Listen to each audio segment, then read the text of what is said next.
Hindi short hand की practice dictation 80 शब्द प्रति मिनट गति से डिक्टेशन 5 सेकंड में शुरू होगी। स्टार्ट। महोदय, यद्यपि स्वतंत्रता के बाद हमारा देश एक दिन तो क्या एक घंटे भी प्रधानमंत्री से वंचित नहीं रहा, लेकिन ऐसे मौके भी कई बार आए हैं जबकि प्रधानमंत्री की तलाश न सिर्फ जनता को रही है बल्कि राजनेता और राजनीतिक दलों को भी रही है।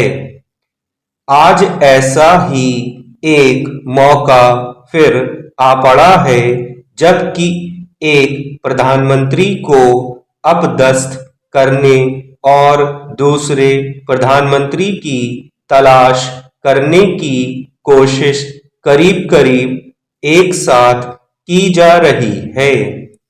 विरोधी दलों का कहना है कि दूसरे या वैकल्पिक प्रधानमंत्री की तलाश इतनी आवश्यक नहीं जितनी कि वर्तमान प्रधानमंत्री को अपदस्थ करना। मीडिया के इस प्रश्न के उत्तर में हर विरोधी राजनेता ने अपने जवाब में यही कहा है कि वैकल्पिक सरकार या प्रधानमंत्री की तलाश की कोशिश उनकी प्राथमिकता नहीं बल्कि प्राथमिकता यह है कि वर्तमान प्रधानमंत्री या सरकार को कैसे गिराया जाए। वर्तमान प्रधानमंत्री और भावी प्रधानमंत्री को लेकर संविधान विशेषज्ञों के बीच भी बहस छिड़ गई है या फिर छेड़ दी गई। जैसे कि अन्य विशेषज्ञों में मतभेद होते हैं वैसे ही संविधान विशेषज्ञों के मतभेद भी जनता के समक्ष प्रस्तुत किए गए। ऐसा अन्य देशों में भी होता है या नहीं, यह तो वरिष्ठ पत्रकार अरुण शौरी या फिर राजनेता ही जाने। लेकिन हमारे देश में यह सब पिछले कुछ वर्षों से देखने को मिल रहा है। इसका मतलब यह नहीं कि ये विशेषज्ञ इससे पहले हमारे देश में उपस्थित ही नहीं थे, लेकिन इन विशेषज्ञों के विशेष ज्ञान की आवश्यकता हाल ही में कुछ वर्षों से आ पड़ी है। जब कभी कोई सरकार गिरती है या गिराई जाती है या फिर लोकसभा में संख्या की गिनती का अभ्यास किया जाता है तो इन संविधान विशेषज्ञों के ज्ञान की गहराई की तह में जाने की एक परंपरा बन गई है। केंद्रीय राजनीति की वर्तमान परिस्थितियों में ऐसे कोई 4-5 संविधान विशेषज्ञों की राय ली गई। संविधान विशेषज्ञों का कहना था कि जब संसद का सत्र चल ही रहा है तो ऐसी स्थिति में राष्ट्रपति को सरकार से बहुमत साबित करने का सुझाव या आदेश नहीं देना चाहिए।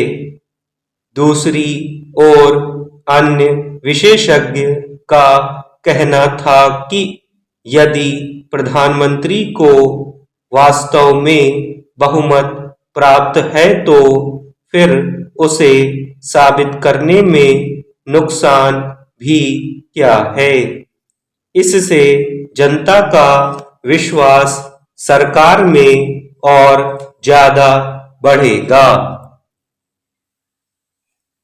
महोदय, सर्वोच्च न्यायालय के संविधान विशेषज्ञ वकीलों की भी इस प्रश्न पर एक राय नहीं थी। पूर्व राष्ट्रपति श्री शंकर दयाल शर्मा की राय थी कि यदि बहुमत हासिल है तो संसद में साबित करने में देश का कोई नुकसान नहीं होगा। उधर दूसरे पूर्व राष्ट्रपति श्री आर वेंकटरमन का कहना था कि यदि वर्तमान सरकार के बहुमत पर कोई शंका है तो विपक्षी दलों को अविश्वास प्रस्ताव लाकर यह शंका दूर करनी चाहिए। इसके लिए राष्ट्रपति द्वारा सरकार या प्रधानमंत्री को बहुमत सिद्ध करने के लिए कहना आवश्यक नहीं है। यहाँ यह बात ध्यान देने योग्य है कि वर्तमान राष्ट्रपति ने श्री अटल बिहारी वाजपेयी को प्रधानमंत्री पद की शपथ तभी दिलाई थी जबकि उन्होंने सुश्री जयललिता से श्री वाजपेयी को समर्थन दिए जाने संबंधी चिट्ठी प्राप्त कर ली थी और अब चूंकि यह चिट्ठी वापस ले ली गई है या फिर उसे रद्द किए जाने के आशय से एक चिट्ठी और दे दी गई तो क्या संविधान यह कहता है कि समर्थन की चिट्ठी प्रधानमंत्री बनाए जाने के लिए मान्य है, लेकिन समर्थन वापसी की चिट्ठी प्रधानमंत्री के बहुमत के बारे में कोई शंका पैदा नहीं करती। इसलिए प्रधानमंत्री और उनकी सरकार को जारी रखा जाए। अतः यदि बहुमत का परीक्षण करना है तो अविश्वास प्रस्ताव विरोधी दलों को ही लाना होगा, भले ही समस्त समर्थक दल अपना समर्थन वापस लेने की सूचना राष्ट्रपति को भेज दे।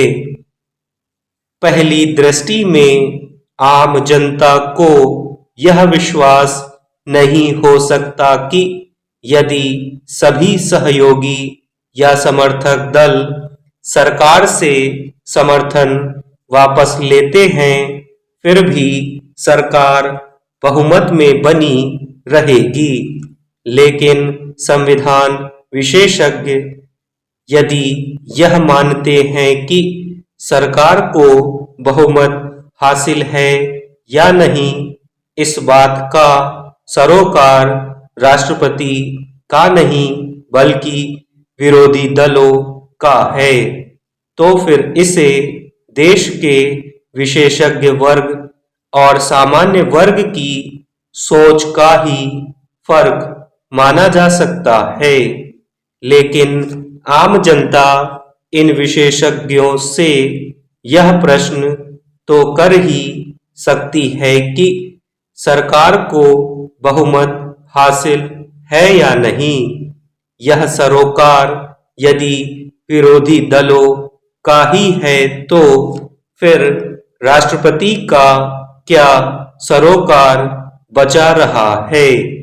क्या राष्ट्रपति किसी भी व्यक्ति को प्रधानमंत्री पद की शपथ दिलाकर उसका बहुमत सिद्ध करने की जिम्मेदारी विरोधी दलों पर छोड़ सकते हैं। संविधान विशेषज्ञों की इस प्रश्न पर बहस अपने स्तर की हो सकती है। स्टॉप।